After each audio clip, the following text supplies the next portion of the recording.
Ma'am मेरा resume shortlist नहीं हुआ। मैम मैंने अप्लाई किया था मुझे, पर अभी तक कंपनी की तरफ से कोई भी रिप्लाई नहीं आया। मैम रिज्यूमे मैंने साइबर से बनवाया था, पर पता नहीं क्यों कहीं पे वो शॉर्टलिस्ट ही नहीं होता। अगर आपके साथ ये सारी प्रॉब्लम्स है तो definitely this video will help you out a lot. आज इस वीडियो में हम बात करने वाले हैं कैसे आप अपने रिज्यूमे को इनहेंस करेंगे so that it gets through the ATS machine, so that it can land you to your dream job. तो चलिए शुरुआत करते हैं आज के वीडियो की।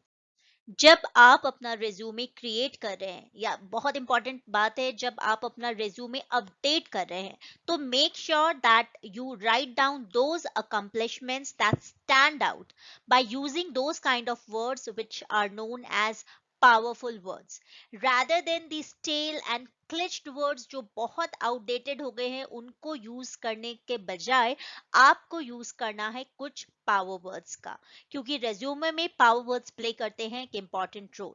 कैसे होते हैं पावर वर्ड्स, किस तरह के जॉब के लिए किस तरह के पावर वर्ड्स का इस्तेमाल करना है, ये आज इस वीडियो में आप जानेंगे। तो जिस बात का आपको ध्यान रखना है वो ये है कि you have to showcase resume power words related to the job profile. जिस भी जॉब प्रोफाइल के लिए अप्लाई कर रहे हैं उससे रिलेटेड आपको पावर वर्ड्स का इस्तेमाल करना है। दूसरी इंपॉर्टेंट बात है कि पावर वर्ड्स वैसे होने चाहिए जो जॉब डिस्क्रिप्शन के साथ मैच करते हों। साथ ही आपको अपने रेज्यूमे को इस तरीके से टेलर करना है कि वो कंपनी के रिक्वायरमेंट और जो कंपनी की नीड है उसके अकॉर्डिंग होना चाहिए। साथ ही आपको ध्यान रखना है कि आपको एम्फेसाइज और कैपिटलाइज करना है कंपनी स्पेसिफिक की वर्ड्स को। नाउ इन केस आपने कुछ लिखा है, आपने कुछ नया क्रिएट किया है, या आपने कुछ भी ऐसा काम किया है जो आप मेंशन करना चाहते हो अपने रिज्यूमे में, तो उसके लिए कुछ वर्ड्स जो हैं वो ये हैं। For an example, produced, I produced articles, reports, spreadsheets. Coordinated, I coordinated a project. Okay. Created, I created a process, I created a program, something like this.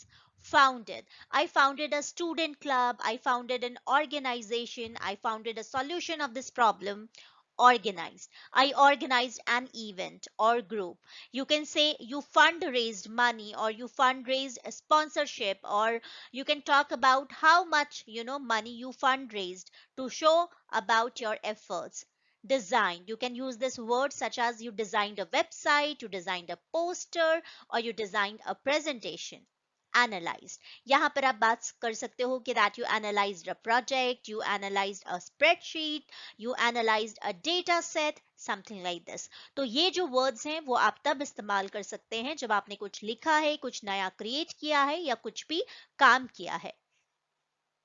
अगर आप एक्सपीरियंस्ड हैं और आपको बात करनी है कि you have some time led और मैनेज्ड अ टीम, तो इसको भी अलग अलग तरीके से आप कम्युनिकेट कर सकते हैं। इसको आप बोल सकते हैं you headed a project, you steered a project, you coordinated in a project, okay, you directed a team, you facilitated that programme, you guided a team of person, you mentored people, you supervised a member of three. Okay, these are the things, or these are the words which you can use if you have to say that you led or you managed a team. आप किसी भी position के लिए apply कर रहे हो, आप fresher हो या एक्सपीरियंस्ड हो, every time you want to demonstrate that you are the kind of person who can solve any problem, या फिर आप किसी भी क्रिटिकल सिचुएशन को हैंडल कर सकते हो। तो इस तरीके की चीजों को अगर आपको बताना है, या आपको अगर ऐसा कहना है कि यू केम अप विद और you were in charge of a project, तो इसको कहने के भी कई तरीके हो सकते हैं। इसको आप कई अलग तरह के पावर वर्ड्स के यूज की इस्तेमाल से बोल सकते हैं, जैसे कि you organised, formalized, you initiated, you established, you implemented, you developed, you engineered। तो ये कुछ ऐसे वर्ड्स हैं जिनको आप यूज कर सकते हो अगर आपने किसी भी टीम को लीड किया है, या फिर आपने कहीं पे भी किसी प्रॉब्लम को सॉल्व किया है। नाउ आपने अगर कुछ ऐसा किया है जो आपको लगता है that is for the benefit of the company, या उससे कंपनी की ग्रोथ में मदद मिलेगी, या फिर आपने किसी प्रोसेस को इम्प्रूव किया है जिससे कि कंपनी का सेल्स बढ़ गया है, कंपनी को ज्यादा रेवेन्यू जनरेट होने लगा है, तो इन चीजों को अगर आपको बताना है तो आप कई पावर वर्ड्स का इस्तेमाल कर सकते हैं. For an example, you stimulated sales और innovation, you generated revenue for the company, you expanded the customer base of the company, you delivered result, and here you have to be a little bit specific. You boosted sales, you boosted efficiency of the project, you accelerated a process, or you transformed a system or a structure or method, or you maximized the success of the company. पर जब भी आप इस तरीके के keywords का इस्तेमाल करें, ध्यान रखें कि आप स्पेसिफिक रहें. Be specific and then give the example of these.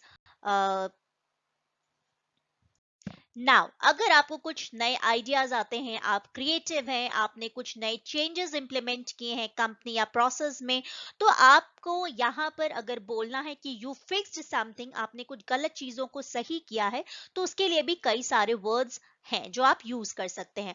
For an example, you updated, you upgraded, you refined, redesigned, restructured, revamped, customised, strengthened. तो ये कुछ ऐसे वर्ड्स हैं जो आप यूज कर सकते हैं. फॉर एन एग्जाम्पल, अगर आपने अभी अपने की स्किल्स को या इंटर्नशिप किया है आपने, या आपने कोई नई सर्टिफिकेशन हासिल किए हैं, तो आप हमेशा अपग्रेडेड जैसे वर्ड्स का इस्तेमाल कर सकते हैं, that you upgraded your skill. हर एक कंपनी को ऐसे एम्प्लॉय की जरूरत होती है जो कंपनी का पैसा सेव करे. तो यहाँ पर if you are someone who has figured out if something waste is going on in company, and if you were able to save the company's money, आप कई तरीके के पावर वर्ड्स का इस्तेमाल कर सकते हैं. For an example, you reduce the expenditures, you deducted the overhead expenditure, you yielded the savings, you diagnosed a problem, you conserved money. So इस तरीके के कुछ वर्ड्स हैं जिसका इस्तेमाल आप कर सकते हैं. हर एक कंपनी को ऐसे एम्प्लॉय की भी जरूरत होती है जो डिफिकल्ट सिचुएशन में डिफिकल्ट पीपल के साथ डील करना जानते हो, चाहे वो टैक्ट के जरिए हो, चाहे वो उनकी जो भी क्रिएटिव थिंकिंग हो उसके जरिए हो. तो यहाँ पर कुछ वर्ड्स हैं जो इस्तेमाल किए जा सकते हैं. For an example, you resolved a problem, you consulted a company, you secured a deal, you negotiated a solution, or you navigated a situation, you united a group of individuals who were not working in sync. तो इस तरीके के बहुत सारे ऐसे power words हैं जिनका इस्तेमाल आप तब कर सकते हैं जब आपको ये बताना हो कि how you dealt with difficult people or how you dealt with difficult situations. I hope ये वर्ड्स, ये पावर वर्ड्स आपको बहुत ज्यादा हेल्प करेंगे आपके आने वाले इंटरव्यू के दौरान, और साथ ही आपके रेज्यूमे को रिक्रिएट और रिवैम्प करने में. So don't forget to like, share and subscribe Fresh Learning Academy for more such informative videos. Thank you for watching.